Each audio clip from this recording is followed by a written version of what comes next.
అందరికీ నమస్కారం. VSK world YouTube ఛానల్కు స్వాగతం. ఇది మన ఇంగ్లీష్ గ్రామర్ సిరీస్లో భాగంగా వస్తున్న 7వ వీడియో అండి. అవును, ఈ సిరీస్కి వస్తున్న రెస్పాన్స్ నిజంగా చాలా బాగుంది. ఖచ్చితంగా. ఈరోజు మనం ఒక లోతైన విశ్లేషణ చేయబోతున్నాం. ఆ కాన్సెప్ట్ పూర్తిగా అర్థం కావడానికి దీన్ని చివరి వరకు చూడండి. అలాగే లైక్, షేర్ మరియు సబ్స్క్రైబ్ చేయడం మర్చిపోవద్దు. ఏంటంటే ఈ రోజు మనం ఎంచుకున్న టాపిక్ కాంపిటేటివ్ ఎగ్జామ్స్ రాసే అభ్యర్థులకు చాలా కీలకం. అదేంటంటే పాస్ట్ పర్ఫెక్ట్ టెన్స్. ఎగ్జాక్ట్లీ. ఆ ఎగ్జామినర్లు వేసే వలలను ఎలా ఛేదించాలో, ఈ టెన్స్ని సులభంగా ఎలా నేర్చుకోవాలో ఈ డీప్ డైవ్లో మనం విశ్లేషిద్దాం. బేసిక్స్ నుండి మొదలు పెడదాం. తప్పకుండా. పునాది బలంగా ఉంటేనే కదా అసలు కష్టమైన ప్రశ్నలను మనం సాధించగలం. ఇప్పుడు నాకు చిన్న డౌట్. ఎప్పుడైనా విమానం ఎక్కేటప్పుడు విఐపి పాస్ ఉన్న వాళ్ళకి ముందు అవకాశం ఇస్తారు కదా, మరి ఇంగ్లీష్లో గతంలో 2 పనులు జరిగినప్పుడు దేనికి ప్రాధాన్యత ఇవ్వాలి? భలే అడిగారు. దీన్నే మనం గ్రామర్ భాషలో ఓల్డర్ పాస్ట్ అంటాం. అంటే అంతకంటే ముందుగా జరిగిన గతమనమాట. ఓహో, అంటే పాత గతమని చెప్పొచ్చా? అవునండి, పాత గతమే. గతంలో 2 పనులు పూర్తయినప్పుడు మొదట జరిగిన పనికి ఈ పాస్ట్ పర్ఫెక్ట్ టెన్స్ ఉపయోగిస్తాం. సరే, మరి దీని స్ట్రక్చర్ ఎలా ఉంటుంది? మన సోర్స్లో ఇచ్చినట్లుగా పాజిటివ్ వాక్యాలకు ఫార్ములా ఏంటి? చాలా సింపుల్ అండి. Subject plus had plus V3 plus object. ఉదాహరణకు I had finish the work. Right. I అనే సబ్జెక్ట్ పక్కన విఐపి ట్యాగ్ లాంటి హ్యాడ్ పెట్టి ఆ తర్వాత ఫినిష్డ్ అనే పాస్ట్ పార్టిసిపుల్ వాడారన్నమాట. కరెక్ట్. మరి నెగటివ్ వాక్యాలైతే ఆ హ్యాడ్కి నాట్ చేరుస్తాం. అంటే I had not finished the work. Wow, చాలా ఈజీగా ఉంది. మరి ఇంటరాగేటివ్ వాక్యాలు అంటే ప్రశ్నించేటప్పుడు ఎలా ఉంటుంది? ప్రశ్నించేటప్పుడు ఎప్పుడైనా హెల్పింగ్ వర్బ్ ముందుకొస్తుంది కదా, కాబట్టి had plus subject plus V3. Had you finish the work అని అడుగుతాం. సరే, ఫార్ములాలు వచ్చేసాయి. కానీ వాక్యాల్లో ఏ పని ముందు జరిగిందో ఎలా గుర్తుపట్టాలి? అంటే ఇక్కడ ఇంగ్లీష్ భాష ఒక ట్రాఫిక్ పోలీస్ లాగా వ్యవహరిస్తుందా ఏంటి? అవునవును, ఈ ట్రాఫిక్ పోలీస్ అనాలజీ పర్ఫెక్ట్గా సరిపోతుంది. దీన్నే ప్రెసిడెన్స్ రూల్ లేదా పనుల క్రమం అంటారు. అంటే ఎవరికి ముందు దారివ్వాలో డిసైడ్ చేస్తుందన్నమాట. Exactly. Before, after, by the time, when లాంటి పదాలు వచ్చినప్పుడు 2 పనులలో మొదటి పనికి పాస్ట్ పర్ఫెక్ట్ అంటే హ్యాడ్ ప్లస్ V3 వాడతాం. రెండవ పనికి సింపుల్ పాస్ట్ వాడతాం. సోర్స్లోని మొదటి ఉదాహరణ చూద్దాం. The patient had died before the doctor came.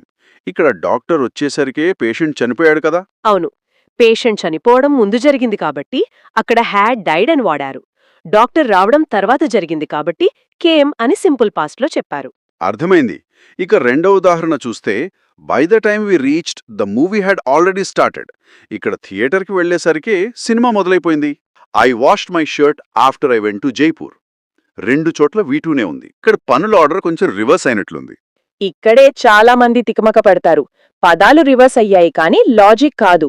Jaipur వెళ్లడం ముందు జరిగింది కాబట్టి హ్యాడ్ గాన్ వాడారు. ఆ తర్వాతే షర్ట్ ఉతికారు కదా. సరే, ఇదంతా నిజంగా జరిగిన పనుల గురించి. కానీ అసలు జరగని పనుల పరిస్థితి ఏంటి? అంటే అన్రియల్ పాస్ట్ అంటాం కదా, వాటికి కూడా పాస్ట్ పర్ఫెక్ట్ ఎందుకు వాడతాం? వాటికి కూడా వాడతాం, ఎందుకంటే మనం ఒక ఊహాత్మక గతాన్ని క్రియేట్ చేస్తున్నాం కాబట్టి. అంటే ఎవరైనా పరీక్షలో ఫెయిల్ అయినప్పుడు అయ్యో నేనిలా చేసుంటే బాగుండేది అని పగటి కలలు కనడం లాంటిదా? అదే థర్డ్ కండిషనల్స్ అంటారు దీన్ని. గతంలో జరగని పనుల గురించి ఊహించి చెప్పేటప్పుడు ఇఫ్ క్లాజ్లో తప్పనిసరిగా పాస్ట్ పర్ఫెక్ట్ వాడాలి.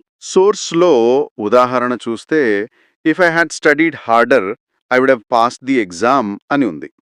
నిజానికి ఇక్కడ రియాలిటీ ఏంటంటే వాళ్ళు చదవలేదు, ఫెయిల్ అయ్యారు. కానీ చదివి ఉంటే పాస్ అయ్యేవారు అని ఊహిస్తున్నారు. If she had worked harder she would have passed the exam. ఇది కూడా సేమ్ లాజిక్ కదా. అవును. అలాగే మూడవ ఉదాహరణ if you had left earlier you could have caught the train. అంటే ముందు బయలుదేరలేదు కాబట్టి ట్రైన్ మిస్ అయ్యారు అని అర్థం. చాలా క్లియర్. మరి రిపోర్టెడ్ స్పీచ్లో దీన్ని ఎలా వాడతారో కాస్త చెప్తారా? తప్పకుండా. ఎప్పుడైనా డైరెక్ట్ స్పీచ్లోని పాస్ట్ ఇండెఫినెట్ లేదా ప్రెజెంట్ పర్ఫెక్ట్ని ఇండైరెక్ట్ స్పీచ్లోకి మార్చేటప్పుడు దాన్ని పాస్ట్ పర్ఫెక్ట్గా మారుస్తాం. ఓకే. ఉదాహరణకు he said that he had seen him last year అని వస్తుందన్నమాట. కరెక్ట్. డైరెక్ట్ స్పీచ్లో ఐ సా హిమ్ అని ఉంటుంది. అలాగే విష్ లేదా యాజ్ ఇఫ్ సందర్భాల్లో కూడా వాడతాం. She looked as if she had seen a ghost.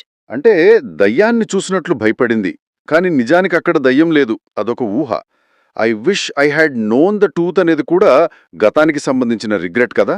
Exactly. ఆ పశ్చాత్తాపాన్ని చూపించడానికే ఇక్కడ హ్యాడ్ నోన్ వాడాము. జరగని వాటికి, జరిగినట్లుగా ఊహించే వాటికి పాస్ట్ పర్ఫెక్ట్ వస్తుంది. సరే, ఇదంతా బానే ఉంది. కానీ ఆ, ఒక సగటు అభ్యర్థికొచ్చే డౌట్ ఏంటంటే, అసలు ఈ తలనొప్పి ఎందుకు?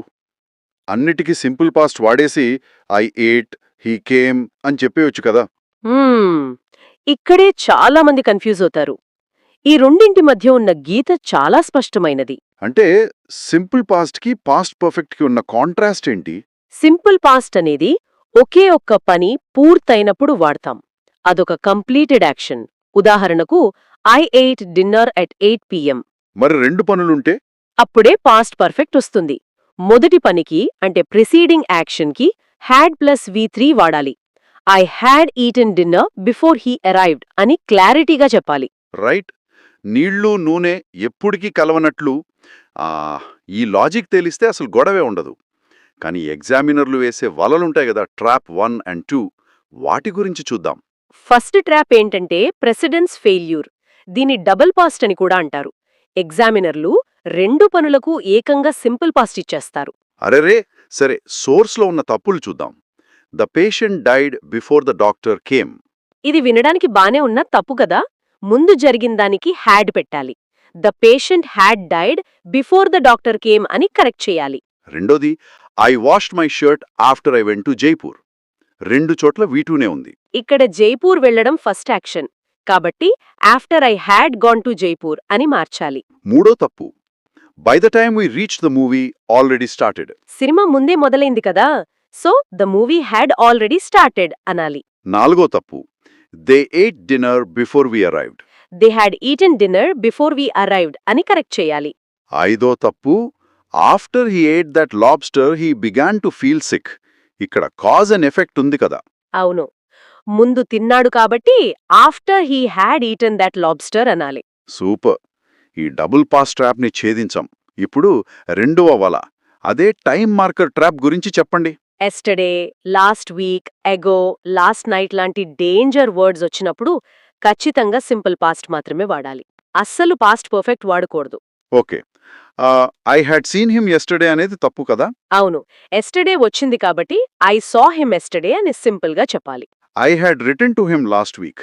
దీని I wrote to him last week అనాలి. మూడోది, we had gone to the pictures last night. ఇక్కడ కూడా మార్కర్ ఉంది. అవును, లాస్ట్ నైట్ అనేది స్పష్టమైన time marker. So we went to the pictures last night అని మార్చాలి.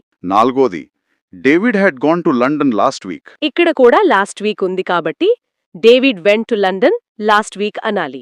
ఐదో తప్పు, మరి I had passed the exam in 2010. In 2010 అనేది పాత సమయమే కదా, ఇక్కడెందుకు వాడకూడదు? ఇన్ 2010 అనేది పర్టిక్యులర్ టైం కాబట్టి I passed the exam in 2010 అని మాత్రమే అనాలి. ఈ లాజికల్ ట్రాప్స్ భలే ఉన్నాయండి. ఇప్పుడు ఎగ్జామినర్ ట్రాప్ 3, కండిషనల్ మిక్సప్స్ గురించి చూద్దాం. ఇఫ్ క్లాజ్లో హ్యాడ్ ప్లస్ V3 వస్తే మెయిన్ క్లాజ్లో తప్పనిసరిగా వుడ్ హ్యావ్ ప్లస్ V3 రావాలి. త్రాసులో రెండు వైపులా బ్యాలెన్స్ ఉండాలి. సరే, ఎర్రర్ 1 చూద్దాం. If she had worked harder she would pass. ఇక్కడ సగమే బ్యాలెన్స్ అయినట్లుంది. అవును, ఆ బ్యాలెన్స్ పూర్తి కావాలంటే దాన్ని షీ వుడ్ హ్యావ్ పాస్డ్ అని కరెక్ట్ చేయాలి. Error 2, if I studied harder I would have passed. ఇక్కడ ఫస్ట్ పార్ట్ తప్పు. దాన్ని if I had studied harder అని మార్చాలి. అప్పుడే కండిషన్ పూర్తవుతుంది. మూడవ ఎర్రర్ కొంచెం ట్రిక్కీగా ఉంది. If I had studied medicine I would have been a doctor now. ఇది కరెక్టే కదా, బ్యాలెన్స్ ఉంది. ఇక్కడే అభ్యర్థులు బోల్తా పడతారు. ఇది మిక్స్డ్ ట్రాప్. ఎఫెక్ట్ అనేది ప్రెజెంట్లో నౌ అనుంది కాబట్టి I would be a doctor now అనాలి. ఓ వావ్, మెదడుకి మంచి మేత. Error 4, had I know the truth I would have stopped him. Had తర్వాత ఎప్పుడు V3 రావాలి కదా, సో నో కాస్త నోన్గా మారి had I known the truth అనాలి. Error 5, if I will have known I would have told you. Third కండిషనల్స్లో future tense will రాకూడదు కాబట్టి ఇఫ్ ఐ హ్యాడ్ నోన్ అని కరెక్ట్ చెయ్యాలి. సరే, ఇదంతా ఒక్కెత్తు అయితే నాకు డౌటు. ఇద్దరు కవలపిల్లలు ఒకేసారి ఏడ్చినప్పుడు ఎవరికి ప్రాధాన్యత ఇస్తాం? ఇద్దరూ సమానమే కదా. పనుల క్రమానికి ఏమైనా మినహాయింపులున్నాయా? భలే పోల్చారు. కవలపిల్లల అనాలజీ పర్ఫెక్ట్ అండి.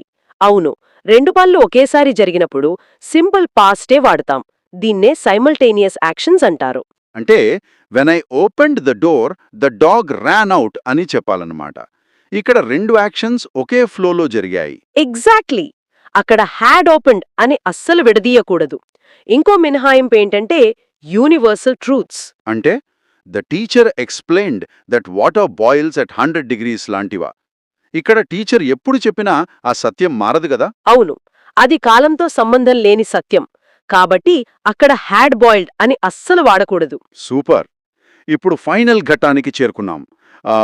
గత పరీక్షల్లో వచ్చిన 10 ప్రశ్నలను PYQ ఛాలెంజ్ ద్వారా ఫటాఫట్ సాల్వ్ చేద్దాం.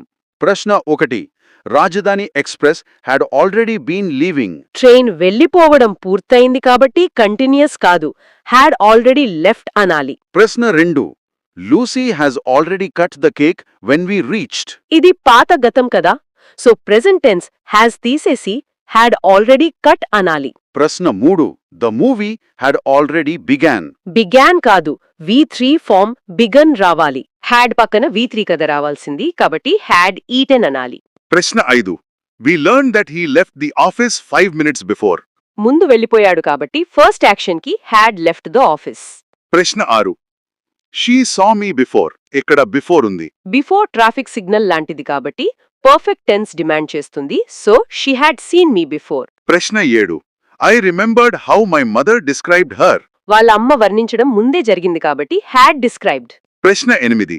They didn't know that he graduated. Graduation ముందు జరిగింది కాబట్టి హ్యాడ్ గ్రాడ్యుయేటెడ్. ప్రశ్న 9. My sister cooked food before I reached. వంట ముందయింది కాబట్టి ఇక్కడ కూడా హ్యాడ్ కుక్డ్. చివరగా ప్రశ్న 10. The patient died before the doctor came. ఇది ఎగ్జామినర్ల క్లాసిక్ ట్రాప్ కదా, హ్యాడ్ డైడ్ అని మార్చాలి. భలే సాల్వ్ చేశాం. సో ఈ మాస్టర్ ఫార్ములా ఏంటంటే subject plus had plus V3. రెండు పనులు జరిగితే మొదటి దానికి పాస్ట్ పర్ఫెక్ట్, రెండవ దానికి సింపుల్ పాస్ట్. అవును, అలాగే డేంజర్ వర్డ్స్ అయిన ఎస్టర్డే, ఎగో, లాస్ట్ వీక్ వస్తే పాస్ట్ పర్ఫెక్ట్ అస్సలు వాడకూడదు. ఇప్పుడు అభ్యర్థులంతా ఎగ్జామినర్ లాగా ఆలోచించడానికి 100% సిద్ధంగా ఉన్నారనుకుంటున్నాను. ఏ ట్రాప్నైనా ఈజీగా ఛేదించగలరు. నిజమే. ఒక చిన్న ఆలోచన ఏంటంటే ఈ టెన్స్ అనేది కేవలం ఎగ్జామ్స్ కోసమే కాదు, మన పాత తప్పులను విశ్లేషించుకుని వాస్తవాలను ఒక ఆర్డర్లో అర్థం చేసుకుని మెరుగైన నిర్ణయాలు తీసుకోవడానికి మెదడును కూడా ట్యూన్ చేస్తుందేమో కదా. వావ్, చాలా డీప్గా ఆలోచించారు. ఇంగ్లీష్ గ్రామర్ రూల్ వెనుక ఇంత ఫిలాసఫీ ఉందన్నమాట. మరొక్కసారి చెబుతున్నాను, ఇదొక అద్భుతమైన డీప్ డైవ్. ఈ విశ్లేషణను ఇంతటితో ముగిద్దాం. తదుపరి ఎపిసోడ్లో మళ్ళీ కలుద్దాం.